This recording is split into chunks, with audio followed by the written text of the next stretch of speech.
A Rússia, na madrugada de ontem para hoje, e isso foi publicado por volta das 3 da manhã por Zelensky, realizou um ataque em grande escala. Aqui a gente tem as imagens que foram divulgadas especificamente pelo governo ucraniano. Um ataque afetando uma diversidade de regiões dentro da Ucrânia. Os números oficiais divulgados pelo governo ucraniano são os seguintes: mais de 70 mísseis utilizados nesse ataque, que é um número significativo, ainda mais considerando que uma parte deles eram mísseis balísticos, e havia também mais de 280 drones.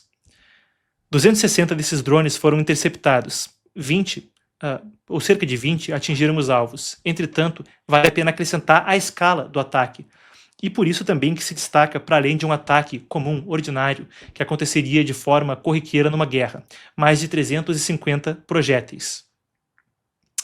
Zelensky até falou que equipes de bombeiros conseguiram conseguiram lidar com mísseis de cruzeiros, mas que essa escassez crítica de mísseis de defesa aérea de nossos parceiros deixava claro o quanto era extraordinário o que havia sido feito. Zelensky tem insistido nessa questão dos mísseis balísticos interceptadores, e eu vou falar disso mais adiante quando a gente partir para a análise. Antes disso, as informações. Isso acontece conforme os ataques de longa distância têm se tornado mais comuns e estratégicos para ambos os lados do conflito. Por parte da Rússia, por vezes, ataques de terrorismo que alvejam infraestrutura civil, mas dos dois lados do conflito, ataques contra instalações que produzem energia e que são críticas logisticamente para organizar a logística do conflito. Isso também nos ajuda a ligar os dois conflitos, esse com o que acontece no Irã, conforme a energia é crítica para ambos.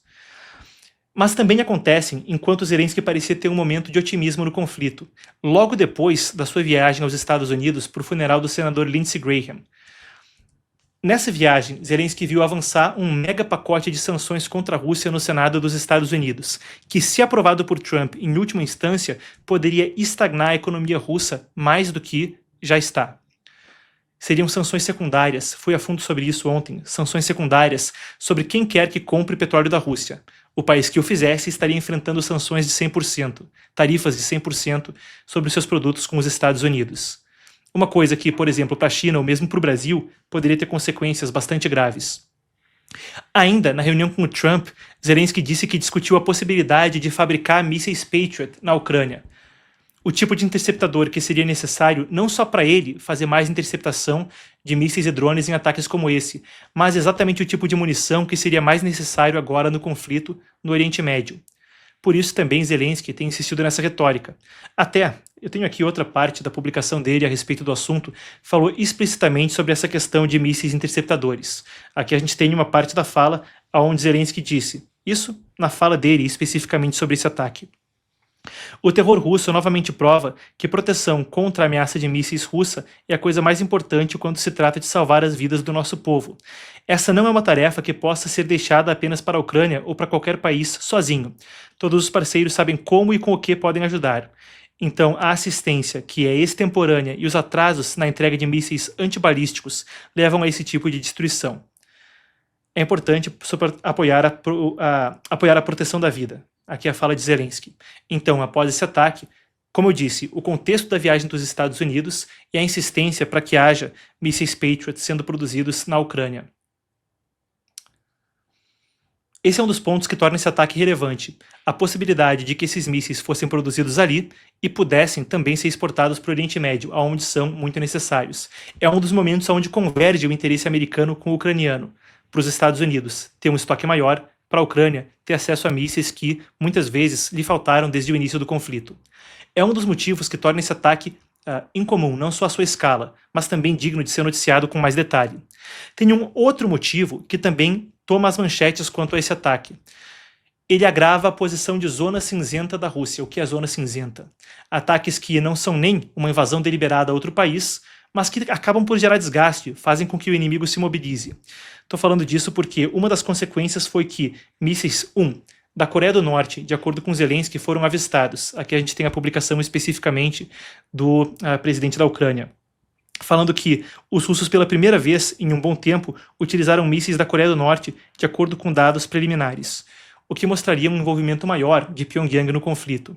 Mas Ampliando esse panorama da participação de mais países e da ideia de zona cinzenta, aonde gradualmente se arrasta aos poucos outros países para o conflito, mesmo que eles não participem de forma aberta, eu tenho aqui a publicação do Donald Tusk, que é o premier da Polônia, onde ele falou que um dos mísseis utilizados no ataque contra a Ucrânia, não caiu na Ucrânia, mas alvejou a Polônia, chegando a cair no território do país.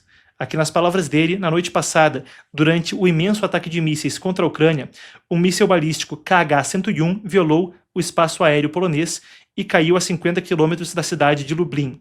Ele disse que o míssil estava armado, poderia ter explodido e provavelmente era russo. Agradeceu, então, aos parceiros que lidaram com a situação junto a ele. No final das contas, a informação que se tem é que as autoridades da Polônia deixaram o míssil cair num lugar desabitado. Afinal de contas, não cairia num centro populacional, mas o aumento do desgaste é pujante. E mostra aí necessariamente...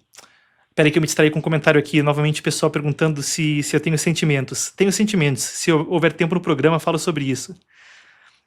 Sobre consequências para o Brasil também, já falo sobre isso respondendo.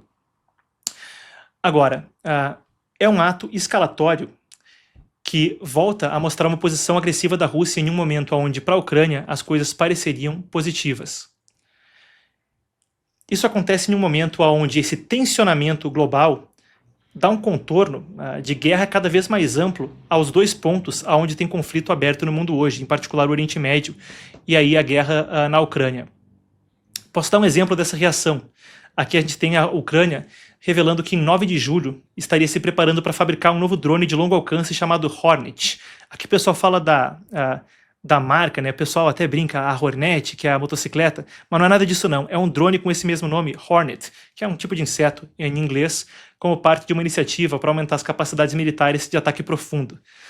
O Cezary Tomczyk, que é o ministro da Defesa da Polônia, chegou a falar no início de julho que estavam fazendo os Shaheds poloneses. Os Shaheds são os mísseis de longo alcance iranianos, agora sendo usados tanto pela Rússia contra a Ucrânia, quanto sendo usados diretamente pelo Irã contra as posições americanas no Oriente Médio e os aliados americanos no Golfo.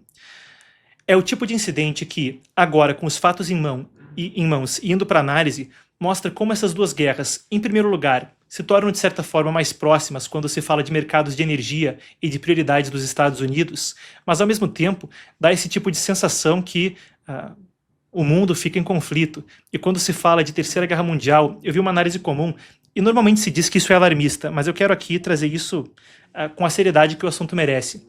Posso até citar algumas fontes para falar sobre isso. Uma delas é o James Holmes, que é professor honorário na Escola de Guerra Naval dos Estados Unidos. Pude entrevistar ele por 3 vezes anteriormente e pude até fazer essa pergunta há não tanto tempo atrás sobre isso está evoluindo para uma guerra global. E a análise que ele me respondeu foi que as coisas agora são, de certa forma, um pouco análogas à Primeira Guerra Mundial, onde a tensão crescia, havia atritos pontuais, e aí, de repente, quando se viu, teve o assassinato do arquiduque, então na Sérvia, né, arquiduque do Império Austro-Húngaro. E aí, por um mês, em junho de 1914, todo mundo trocava cartas tentando evitar a guerra, e quando viu, aconteceu.